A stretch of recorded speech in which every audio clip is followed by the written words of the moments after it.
Bismillahirrahmanirrahim.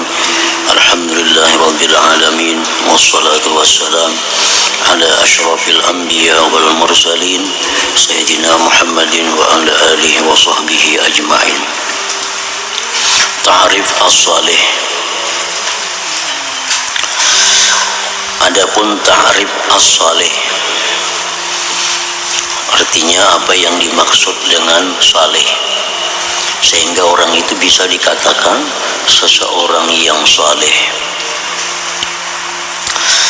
Maka telah berkata Al-Imam Abu Ishaq Az-Zajjaj rahimahullah ta'ala di dalam kitabnya yang bernama Ma'anil Quran, dan Imam Abu Ishaq bin Qurqul di dalam kitabnya Matali'ul Anwar, huwal mukim bima yalzamu min huquqillahi ta'ala wa huquqil ibad.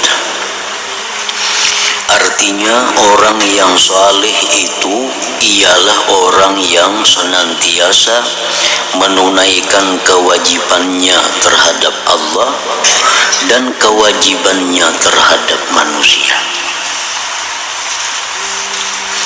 Apabila kita menunaikan apa-apa yang diwajibkan Allah terhadap Allah, sembahyang yang wajib kita laksanakan, puasa yang wajib kita laksanakan, zakat yang wajib kita laksanakan, haji umrah bagi yang mampu dilaksanakan,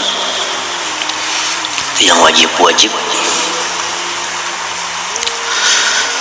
Kemudian yang wajib yang batin, beribadah kepada Allah dengan ikhlas dilaksanakan.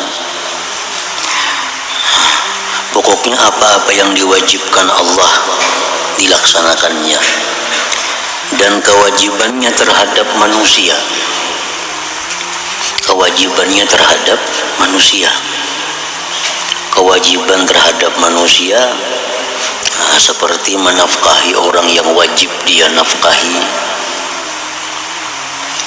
kemudian menahan mulutnya, lisannya daripada mengganggu, menyakiti orang, tidak ada berniat jahat kepada orang. Nah, itu kewajibannya terhadap manusia. Apabila orang ini sudah bisa melakukan segala kewajibannya, maka ini orang sudah dikatakan saleh. Jadi kalau orang yang dalam hatinya ada niat untuk mengalahkan, merugikan orang lain, nah ini kada bisa dikatakan saleh. Kalau orang yang tutur katanya menyakitkan orang lain, kada bisa dikatakan orang saleh. Orang yang tangannya menyakiti orang lain, kada bisa dikatakan orang saleh. Pokoknya segala kewajibannya terhadap manusia. Orang yang menelantarkan anak atau bininya atau orang tuanya, itu kada bisa dikatakan saleh. Nah, jadi segala yang wajib terhadap Allah dilaksanakan, segala yang wajib terhadap hamba Allah dilaksanakan. Nah, ini sudah saleh. Walaupun ini kadang melaksanakan yang sunat-sunat, walaupun kadang melaksanakan yang sunat-sunat, yang wajibnya aja, nah ini sudah saleh. Apakah wali itu maksum? Apakah wali itu maksum? Berkata Imam Al-Qushairi rahimahullah ta'ala, jikalau ada orang berkata atau bertanya, adakah seorang wali itu maksum atau tidak? Maksum, maksud maksum itu terpelihara daripada dosa sama sekali. Apakah orang wali itu kada mau berbuat dosa? Maka kami menjawab, adapun maksum seperti Nabi maka tidak. Kalau Nabi itu maksum, Nabi kada mau berbuat dosa, baik sebelum Nabi maupun sesudah jadi nabi. Orang tuh bakal jadi nabi misal mulai kekanakan sampai mati kada berbuat dosa. Nah itu maksum. Itu hanya nabi-nabi. Tetapi kalau hanya sekedar mahfuz, mahfuz dengan arti bahwa mereka itu terpelihara daripada mengekali membuat dosa, maka perkara ini tidak mengapa.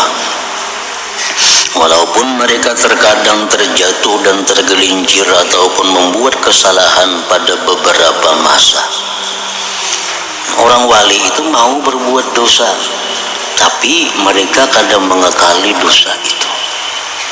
Kalau berbuat dosa cepat tobat, cepat kembali kepada Allah. Lain hal nabi. Jadi istilahnya ngarannya mahfuz. Kalau nabi itu maksum.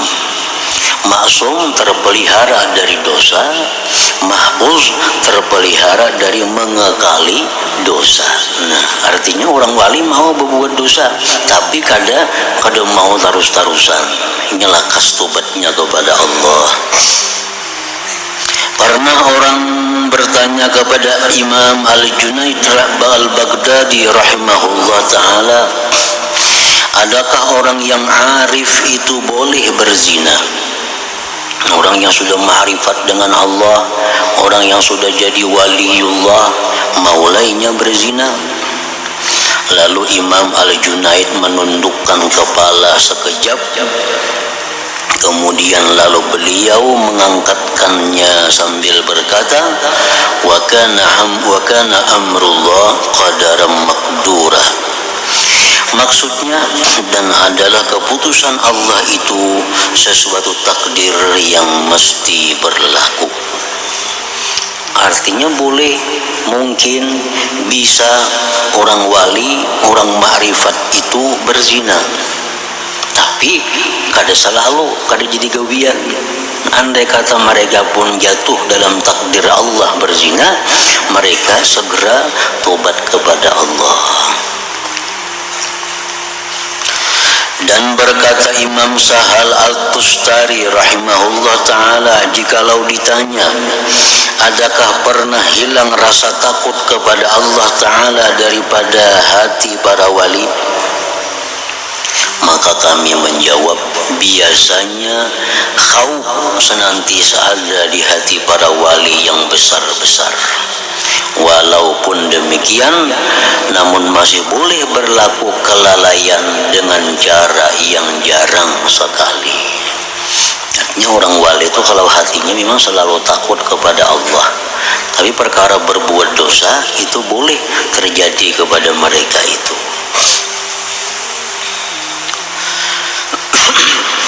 Dan berkata As-Sari As-Saqati rahimahullah ta'ala, jikalau salah seorang daripada kamu masuk ke dalam sebuah taman yang dipenuhi dengan pohon-pohon kayu, dan di atas tiap-tiap pohon itu ada seekor burung yang berkata dengan lidah yang fasih, Assalamu alayka ya waliyallah. Artinya, salam sejahtera ke atasmu wahai wali Allah. Maka seandainya ia merasa tidak takut daripada tipuan, niscaya ia menjadi tertipu. Dan hikayat yang seperti ini banyak sekali. Artinya, andai kata orang ini masuk ke suatu kebun, di kebun itu ada burung, lalu burung tadi bersuara lawan inya, Assalamualaikum ya wali. Burung bersuara, Assalamualaikum hai wali. Nah, lalu orang tadi merasa bahwa dirinya itu wali. Lalu orang tadi merasa bahwa dirinya itu aman. Nah, maka ini orang tertipu. Itu orang tertipu. Dan beliau berkata pula, jikalau dikata orang, bolehkah rasa takut daripada tertipu itu hilang dari hati seorang wali?